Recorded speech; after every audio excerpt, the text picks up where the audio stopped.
Delhi high court में भ्रामक बयानों के लिए राहुल गांधी, अरविंद केजरीवाल और अखिलेश यादव पर मुकदमा चलाने की याचिका खारिज। दिल्ली हाईकोर्ट ने बुधवार को उस जनहित याचिका को खारिज कर दिया जिसमें केंद्र सरकार और भारत के चुनाव आयोग ईसीआई को शिकायत दर्ज करने और राजनेता राहुल गांधी, अरविंद केजरीवाल और अखिलेश यादव पर नुकसान पहुंचाने के इरादे से कथित रूप से भ्रामक और झूठे बयान देने के लिए मुकदमा चलाने के निर्देश देने की मांग की गई थी। एक्टिंग चीफ जस्टिस मनमोहन और जस्टिस मनमीत प्रीतम सिंह अरोड़ा की खंडपीठ ने सामाजिक कार्यकर्ता होने का दावा करने वाले सुरजीत सिंह यादव द्वारा दायर जनहित याचिका को बंद कर दिया।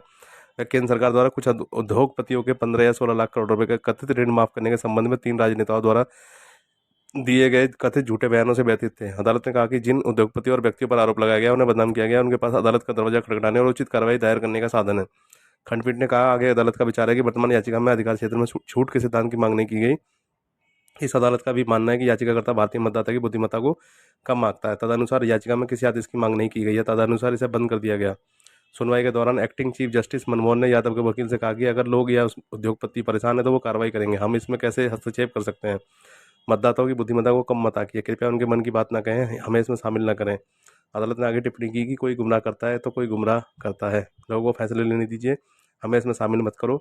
अगर लोग परेशान हैं तो वो कार्रवाई करेंगे। क्या आपको जनहित याचिका पर विचार करने के अधिकार क्षेत्र के सिद्धांत में डील देनी चाहिए? जनहित याचिका में राजनीतिक दलों, भारतीय राष्ट्रीय कांग्रेस, आम आदमी पार्टी और समाजवादी पार्टी के साथ साथ न्यूज़ 24 एक्स, पूर्व में ट्विटर और यूट्यूब को अपने अपने प्लेटफॉर्म से कथित तौर पर झूठे और भ्रामक बयानों को हटाने का निर्देश देने की मांग की गई। यादव का कहना है कि पाठकों या दर्शकों के मन में भ्रम पैदा करने के लिए बयान प्रकाशित किया गया जिससे केंद्र सरकार की छवि खराब हो सके। याचिका में कहा गया इसलिए यह बिल्कुल स्पष्ट है कि ऋण माफी के बीच एक अलग अंतर है, लेकिन राजनेताओं द्वारा दिए गए भ्रामक बयानों और मीडिया आउटलेट्स द्वारा प्रकाशित झूठी खबरों ने जानबूझकर पाठकों और दर्शकों के मन में एक बड़ा भ्रम पैदा किया। राजकोषीय मामलों को संभालने में केंद्र सरकार की निष्ठा और ईमानदारी के संबंध में याचिकाकर्ता के मन में और इस भ्रम के कारण याचिकाकर्ता सहित आम जनता की नज़र में केंद्र सरकार की छवि पर नकारात्मक प्रभाव पड़ा।